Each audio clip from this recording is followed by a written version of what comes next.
Singapore Changi சிறையில் மலேசியர் தட்சிணாமூர்த்தி காத்தையாவிற்கு இன்று அதிகாலை தூக்கு தண்டனை நிறைவேற்றப்படவிருந்த நிலையில் கடைசி நிமிடத்தில் அது நிறுத்தப்பட்டது. தட்சிணாமூர்த்தியின் குடும்பத்தாருக்கு நேற்று இரவு சாங்கி சிறை நிர்வாகம் இத்தகவலை அளித்ததாக அவர்களது குடும்ப வழக்கறிஞர் என் சுரேந்திரன் தெரிவித்துள்ளார். என்றாலும் சிறை நிர்வாகம் ஏன் இம்முடிவை எடுத்துள்ளது என்பது குறித்து எந்த தகவலும் இதுவரையில் கிடைக்கப்பெறவில்லை என்று சுரேந்திரன் குறிப்பிட்டுள்ளார்.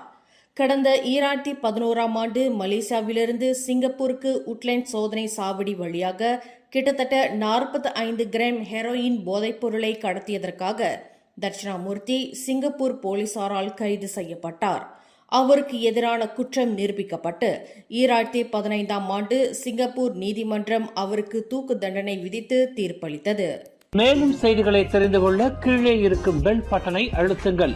உங்கள் மகிழ்ச்சியை வெளிப்படுத்த லைக் மற்றும் ஷேர் செய்யுங்கள். தொடர்ந்து திசைகளோடு இணைந்திருக்க சப்ஸ்கிரைப் செய்யுங்கள்.